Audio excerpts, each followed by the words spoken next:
Boa tarde a todos, meu nome é Uli Holtz, eu sou consteladora, terapeuta transpessoal e hoje eu estou aqui para mais um live com vocês, então eu dou para todos as boas-vindas, essa é a 7ª live, né? Onde a gente fala um pouco sobre constelação familiar, sobre essas leis sistêmicas que regem os relacionamentos.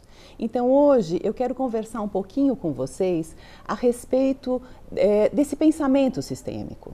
Porque apesar das constelações familiares serem uma técnica de terapia breve, o que tem por trás, digamos, essas leis que regem os relacionamentos, essas leis, esses emaranhamentos nessas leis amorosas que aparecem numa constelação familiar, elas são como a lei da gravidade. Quando a gente entende aquilo que encrenca os relacionamentos, o fato da gente ter esse conhecimento e olhar com novos olhos, dentro de um novo paradigma, para os nossos relacionamentos, para as nossas famílias, dentro daquelas 3 ordens, lembra que eu falei na primeira live, né? As ordens do pertencimento, da hierarquia e do equilíbrio entre o dar e o receber. Porque o Bert Hellinger, quando ele trouxe esse trabalho, quando ele trouxe essa leitura dessas leis amorosas que regem os relacionamentos nesse método de terapia, quer dizer, a gente pode usar como método de terapia e a gente realmente usa como método de terapia, mas o pensamento sistêmico, ele está para além de uma terapia. Digamos assim, que quando a gente conhece e quando a gente se reeduca dentro de um pensamento sistêmico, a gente não precisa se emaranhar mais. Então, se eu sei onde é o meu lugar, eu vou me lembrar, peraí, se me pegou, se alguma coisa me incomoda, se alguma coisa me afeta, peraí, aonde é que eu estou deslocada? Talvez do meu lugar. Então, será que eu estou dando direito de tudo pertencer exatamente como é? Será que eu estou no meu lugar, dentro da hierarquia, no lugar certo? Eu estou no lugar de filha, eu estou no lugar de pai, eu estou no lugar de mãe, eu estou no lugar de irmão? Então, aonde eu estou? Quer dizer, dependendo do meio que eu frequento, é necessário que eu me coloque num lugar. Frente à minha mãe, eu sou filha. Frente ao meu chefe, eu sou funcionária e eu estou de igual para igual, mas dentro de funções hierárquicas diferentes, onde ele manda e eu obedeço, onde ele tem uma demanda e eu trabalho para suprir essa demanda no contrato que eu fiz com ele. Então, é muito importante a gente saber aonde a gente está. E se eu recebi muito, eu também preciso dar. Senão eu também vou encrencar esse relacionamento. E se eu dei muito, eu também preciso me dar o direito de receber. E se eu sei, e se eu estou o tempo inteiro no meu lugar, eu evito encrencas futuras. Então hoje eu quero conversar com vocês um pouquinho a respeito do sistema, né? A gente fala, puxa vida, a lei do pertencimento. Então, todo mundo tem direito de pertencer ao seu sistema familiar. Mas a gente fala em sistema. Mas o que é esse sistema? Quem faz parte deste sistema? Então, vamos imaginar. É óbvio, claro, que quem faz parte desse sistema é a minha família. Então, se eu sou filha, né, faz parte do meu sistema o meu pai e a minha mãe. E quem mais faz parte desse sistema? Quem mais faz parte desse sistema são os meus avós. Minha avó, meu avô, materno, paternos. E assim por diante, toda a minha ancestralidade. E quem mais faz parte? Então faz parte um tio, fazem parte os primos, fazem parte os irmãos. Todos fazem parte. Mas só esses fazem parte? Não. Quem mais faz parte do sistema familiar? Uma coisa que a gente percebe, né? E que muitas vezes as próprias constelações trazem como demanda. Por exemplo, uma menina que tem um problema com a mãe. Ela não se dá com a mãe, as duas não se bicam. E muitas vezes numa constelação familiar, o que aparece?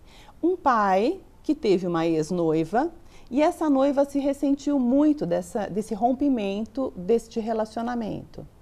E a menina, então eu vou imaginar aqui, então se essa sou eu, ou se esse é o cliente, se casa e tem uma menina.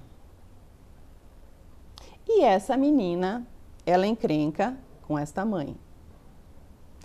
E numa constelação, o que aparece muitas vezes? Que existiu uma mulher que foi uma ex-noiva deste pai, e aí quando a mãe conheceu o pai se apaixonou por essa mãe e largou esse noivado, desfez esse noivado. O que acontece sistemicamente falando? Essa menina, em algum lugar, ela sente que ela deve, digamos assim, a existência dela, a vida dela, à perda desta mulher. Porque se não fosse esta mulher sair da vida do pai dela, para a mãe dela poder encontrar este pai disponível, ela não estaria aqui. E muitas vezes esse relacionamento, ele termina de uma forma muito conturbada. E essa mulher, ela se sente, por exemplo, prejudicada.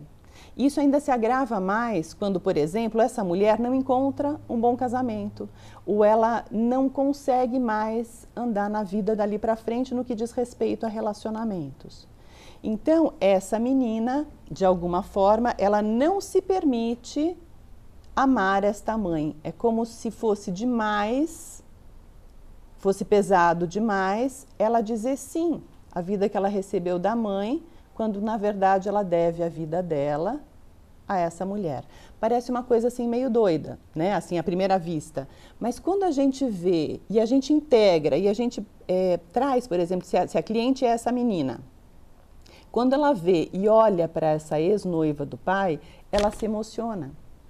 E quando ela pode deixar com essa noiva o que é dela, o que é a história do pai dela com esta mulher, com eles, né? E ela pode se liberar disso, dando um lugar no coração dela para o que aconteceu. Então, você foi importante para o meu pai foi importante para você, mas agora eu te vejo, eu te dou um lugar no nosso sistema, você também faz parte, porque eu devo a minha vida ao que não aconteceu entre vocês, a perda de vocês, a sua perda. Então você faz parte do sistema, eu te trago de volta. Eu honro a sua história. E lembra, pessoal, esse honrar, né, que a gente fala, é no sentido de eu respeito e eu vejo e eu dou um lugar com muito respeito para essa história e para essa perda no meu coração. De forma que eu posso dizer sim e posso aceitar tudo que eu recebi do meu pai e da minha mãe, a vida que veio para mim através deles. Mas você é vista, você faz parte. E então esses ex-relacionamentos importantes são muito importantes. E muitas vezes a gente fala, puxa vida, o que o Bert Hellinger falava em relação a isso? Ele dizia num dos livros dele que todos os relacionamentos que têm um exercício sexual intenso deixam marcas e precisam ser considerados como parte do sistema. Por outro lado, também tem uma coisa, um amor platônico muito importante. Então, alguém que se apaixona perdidamente por alguém. Isso nunca deu certo. E pode ser, talvez, que este homem não saiba que essa mulher se apaixonou tanto por ele e que a vida dela não andou mais, ou que ela estagnou, ou que ela cristalizou em relacionamentos por causa das expectativas que ela mesma criou em relação a ele. Esse tipo de amor platônico também pode gerar vínculo, e um vínculo que este homem não tem nem ideia. Então, muitas vezes, numa constelação familiar, também aparecem temas dos quais a gente não faz ideia. Quem mais pertence ao sistema? Por exemplo, alguém que atropelou alguém na minha família, por exemplo, e alguém da minha família morreu. Esta pessoa que uma fatalidade trouxe para dentro do meu sistema familiar, ele também passa a fazer parte deste sistema. Então, o que acontece muitas vezes? Quando acontece uma coisa difícil, uma perda, isso eu posso falar, estou falando de um atropelamento, que é uma coisa relativamente branda, onde aquele que atropelou não tinha a intenção de prejudicar alguém. Mas poderia ser um assassinato. Poderia ser uma vingança, poderia ter um desfecho, mas onde existe uma energia negativa muito grande, onde existe depois uma raiva, onde existe depois uma vontade, às vezes até uma sede de vingança, né? Ainda assim, esta pessoa que entrou para esta família, né, que entrou numa fatalidade dessas, por exemplo, atropelou uma criança ou matou uma criança. Eu estou usando criança porque aqui os bonequinhos que eu ainda tenho disponíveis, tá, gente? Então, o que acontece? Este que provocou a morte desta, ele também faz parte. E muitas vezes a gente quer mais excluir. E o que o Bert Hellinger fez no começo do trabalho dele, né? Quando ele começou com esse trabalho, quando ele começou a permitir esse movimento e entender o que era esse campo de informação que a gente acessa numa constelação familiar. Então, o que ele fez? Eu vou só repetir porque a gente falou um pouquinho já disso nas outras lives, mas para quem está chegando agora, eu acho que é importante colocar isso também. Quando Bert Hellinger começou esse trabalho, né, ele sempre trabalhou com grupos, e ele vem de muitas... digamos assim, ele fez muitos cursos, ele conheceu muitas abordagens, ele trabalhou e misturou e mesclou muita coisa. Então, quando ele fez a Gestalt, né, ele trabalhou também com Gestalt, ele percebeu que existia uma tendência de um movimento voluntário daqueles que representavam pessoas das famílias dos clientes. Então, ele percebia no corpo dele que, se ele fosse autorizado pelo terapeuta, ele teria um movimento que o corpo dele pedia para ser feito. E ele permitiu, nos grupos dele, que esses movimentos acontecessem. E aí o que ele percebeu?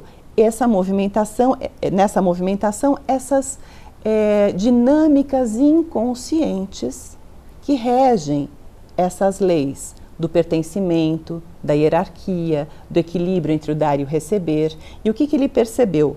Que quando existia um algoz, né, esse algoz ele precisava ser colocado no campo. E no começo, ele também tinha os julgamentos dele. Puxa vida, alguém que fez algo de mal, ele não merece pertencer. Então vamos excluí-lo. E ele fez o teste, ele tirou esse algoz de perto. Só que a vítima, ela não encontrava paz, esse representante da vítima não encontrava paz enquanto não acontecia uma reconciliação entre os dois. E essa reconciliação, como é que ela funciona? O que a gente percebe nesse campo? Que nada acontece por acaso. Sempre são dois que se encontram numa história, onde um se coloca a serviço, aliás, os dois se colocam a serviço dos seus campos familiares. Então, normalmente, onde tem um algoz na família dele, existem outros algozes, ou existem vítimas, e ele vem, digamos, numa energia de compensação, dentro da lei do equilíbrio entre o dar e o receber, onde ele se predispõe a encontrar alguém e se colocar a serviço do sistema familiar dele, provocando em alguém algo que foi provocado na família dele. Da mesma forma, uma vítima, alguém que está, digamos assim, naquele lugar, né, na hora errada, no lugar errado, ou na hora certa, no lugar certo, porque é a mesma coisa, só depende do ponto de vista, né? Então, quando esses dois se encontram, eles se encontram por ressonância. Rupert Sheldrake fala em ressonância mórfica, onde, se a gente for imaginar, só para a gente fazer uma imagem, né? Se essa menina vibra ali malha de ferro, é o ímã que vai atraí-la. Se esse homem vibra ímã, ele vai também atrair a limalha de ferro. Então, não existe acaso, existem dois que se encontram, onde cada um fica com a sua parte na responsabilidade por esse encontro. E isso dá força para os dois sistemas. Então, quando os dois se encontram, e nessas falas de cura que a gente faz, né, que são falas muito parecidas com as da PNL, onde eles se encontram e a gente consegue também, muitas vezes, numa constelação, entender aonde está a raiz disso tudo. Muitas vezes essas raízes estão em guerras, em energias perdidas, muitas vezes no sentido de que alguém se favoreceu de alguém, então se aproveitou de uma situação. E de novo, gente, tudo isso remete aquela nossa programação básica, aquela nossa programação ancestral. Lembra que eu falei que no nosso cérebro, né, existe uma parte do nosso cérebro que é chamado de cérebro reptiliano. Ele tem uma informação básica que diz crescer e multiplicar, ou seja, passe vida adiante, sobreviva. E como o nosso clã veio entendendo sobrevivência, é dessa forma que a gente faz essas leituras inconscientes. Então, lá naquela época dos homens das cavernas, era útil matar. Por quê? Porque era matar ou morrer, comer ou ser comido. Eram outros tempos, era uma outra realidade. Mas tudo isso está inscrito no nosso DNA. Então, aquilo que foi útil um dia e que trouxe sobrevivência para mim, porque se o meu ancestral tivesse morrido lá, tivesse sido comido, ele tivesse sido morto ao invés de matar, eu não estava aqui para contar essa história. Então, tudo que acontece, acontece por amor. Tudo tem uma raiz amorosa, tudo tem uma raiz na sobrevivência. Tudo, no final das contas, mesmo que a gente traga para cá agora, é uma questão de vida ou morte. Então, se eu como, se eu sobrevivo, se eu durmo, se eu alimento a minha família, se eu tenho um teto, tudo isso tem uma raiz e acaba nos remetendo também a esses sentimentos primordiais, fundamentais, que são o medo e a raiva, porque se eu tenho medo, eu me acuo, me protejo e sobrevivo. Se eu tenho raiva, essa força de raiva me ajuda a sobreviver, ela me defende. Então, quando a gente encontra essas situações, né, que trazem de volta esses emaranhamentos anteriores, onde cada um cumpre a sua função no sentido de trazer de volta aquilo que está perdido, para a gente olhar, para a gente ressignificar e para a gente incluir, porque tudo faz parte. Então, quando chega um algoz ou uma vítima, tanto o algoz passa a fazer parte do sistema familiar da vítima, quanto a vítima passa a fazer parte do sistema do algoz, né? Então, este encontro, isso aqui, também pertence à minha família. E se eu excluo um algoz, o que pode acontecer?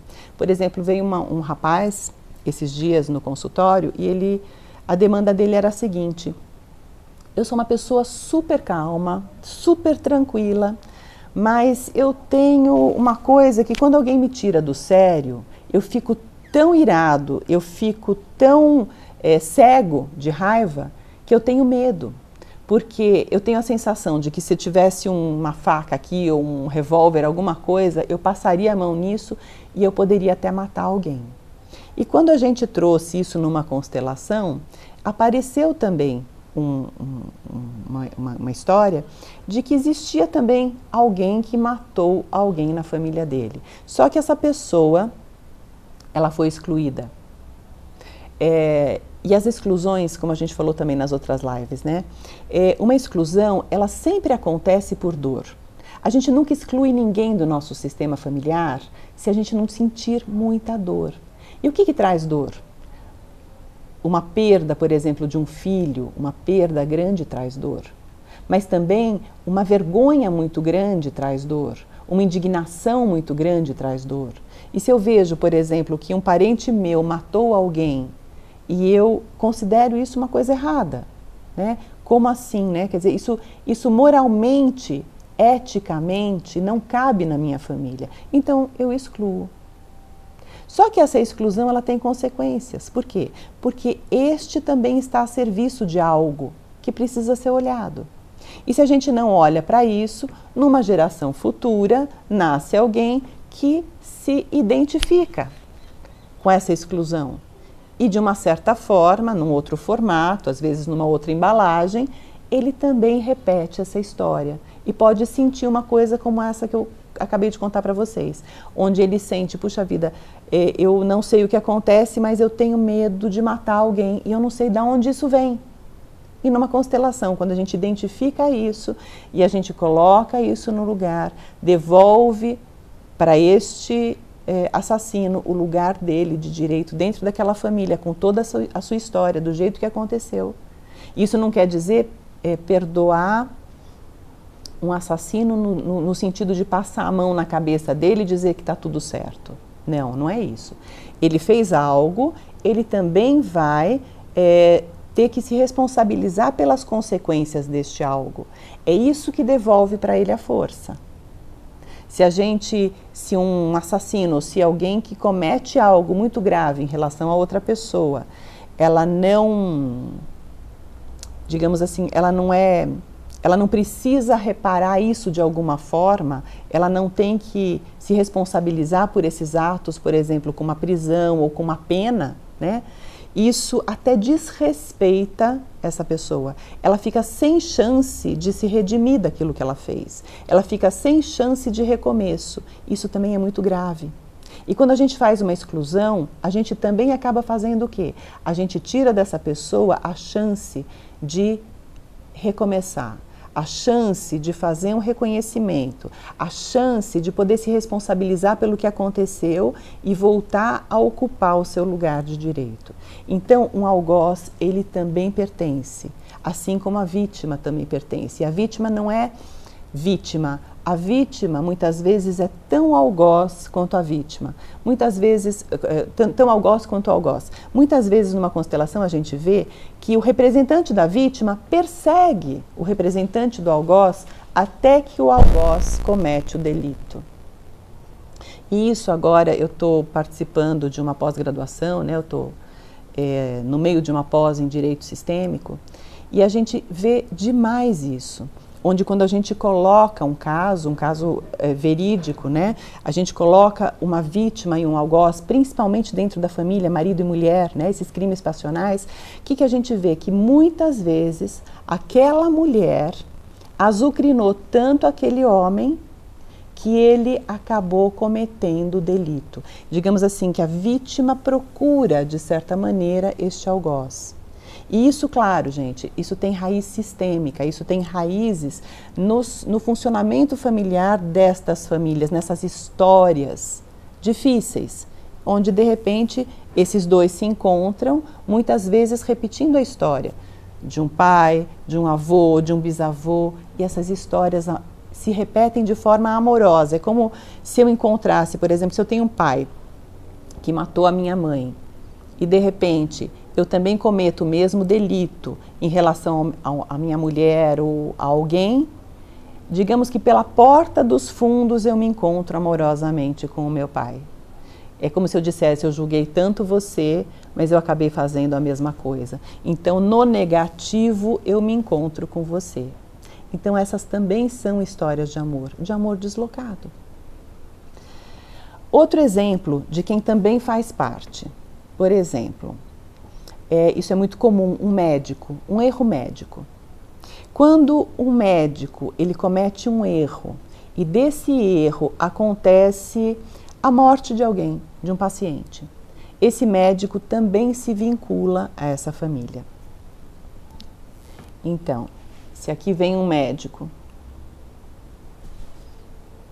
e de repente encontra aqui essa paciente e ele faz uma cirurgia e por causa de um erro médico ela morre, ele também passa a fazer parte do sistema familiar da cliente dele. E a cliente dele passa a fazer parte do sistema familiar dele também, né? Então, muitas vezes a gente vê casos de pessoas que vêm e que procuram uma constelação também com uma demanda dessas. Eu não sei o que eu faço. Eu processo esse médico, eu não processo esse médico, eu tenho muita raiva, eu tenho muita mágoa, porque ele deixou para lá, ele não veio me dar uma satisfação, ele nunca... Então, isso também vincula tanto esse médico quanto essa família, e os dois ficam sem poder andar nesse ponto. Outra coisa também, eu atendi também uma moça que ela me contou que ela tinha uns 19 anos, ela fez um exame ginecológico de rotina e ela descobriu, quer dizer, o médico disse para ela que ela tinha o útero retrovertido, que ela tinha mais algumas outras coisas, que eu não me lembro exatamente o que era, mas que ela não teria nunca a possibilidade de ter filhos. E essa mulher guardou isso para ela. E isso calou muito fundo dentro dela, porque ela queria muito, muito ser mãe. E ela tinha um namorado e esse namorado queria casar com ela e ele queria muito ter filhos e ele falava com ela a respeito dos filhos que eles teriam e tudo. E ela não teve coragem de dizer para ele que ela não podia ter filhos. E ela terminou esse namoro.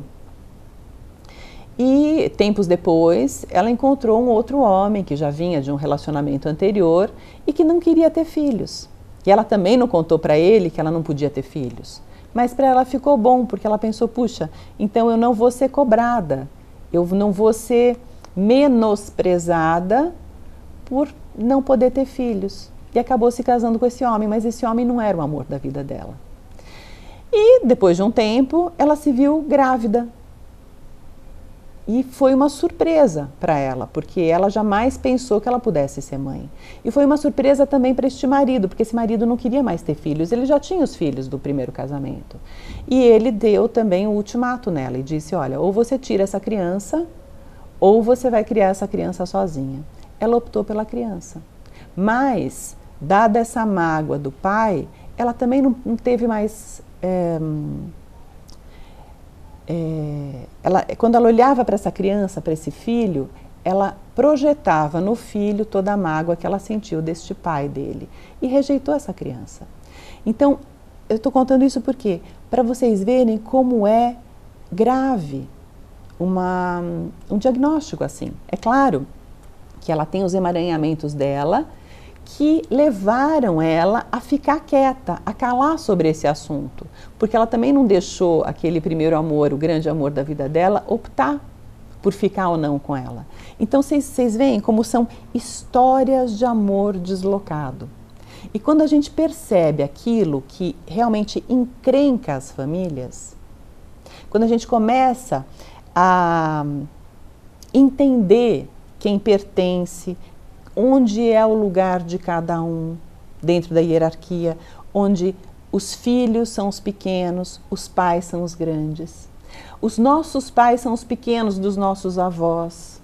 Então, se eu estou olhando para minha mãe e ela na velhice precisando da minha ajuda, eu também preciso tomar muito cuidado para continuar no meu lugar, porque a tendência é que eu ocupe o lugar dos pais dela. E esse lugar dos pais dela é pesado demais para mim.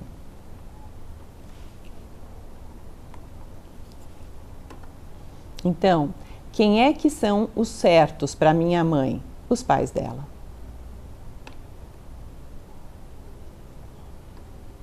Quem é que são os certos para mim? Os meus pais. Então, eu posso sempre olhar e cuidar dos meus pais do lugar de pequena, mas não do lugar dos pais deles. Porque aqui eu me encrenco, eu posso ser no máximo caricatura do meu pai e da minha mãe. Né? Então, e como é que é isso na prática? Muitas vezes as pessoas me perguntam, né? Você imagina, por exemplo, o seu pai, e ele está mais idoso, mas ele está lúcido, e ele quer dirigir, mas ele ainda não enxerga mais tão bem, ele não ouve mais tão bem, ele não tem mais os mesmos reflexos. Então, a gente pode sempre dizer, olha pai, eu gostaria que você vivesse 200 anos, mas, e eu sei que você é o grande, que eu não tenho jurisdição sobre você, mas eu gostaria que você ponderasse, porque além de poder acontecer alguma coisa com você, você pode machucar alguém. Eu não gostaria de te ver atrás das grades. Então, por que você não pede um Uber? Por que você não arruma um motorista ou eu levo você? Arrumar outras alternativas. Agora, se ele bater o pé, eu tenho que respeitar.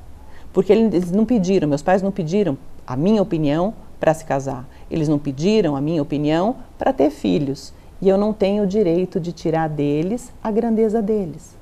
Mesmo que eu considere que eu sei mais neste ponto do que eles. Eu sou a pequena, eles são os grandes. E o que acontece não é, digamos assim, da minha jurisdição. Eu posso sim usar todos os meus argumentos, mas eu não tenho o direito, por exemplo, de tirar uma chave do meu pai, né? Bom, então eu acho que por hoje é isso, porque o tempo passa muito rápido. Se vocês quiserem que eu converse sobre algum tema, se vocês tiverem alguma dúvida, deem ideias que a gente vai fazendo essas lives para trazer esse pensamento sistêmico, tá bom? Para trazer isso mais simples e perto dos nossos relacionamentos. Então, muito obrigada e até uma próxima. Um beijo. Uma ótima semana e ótimo final de semana para vocês.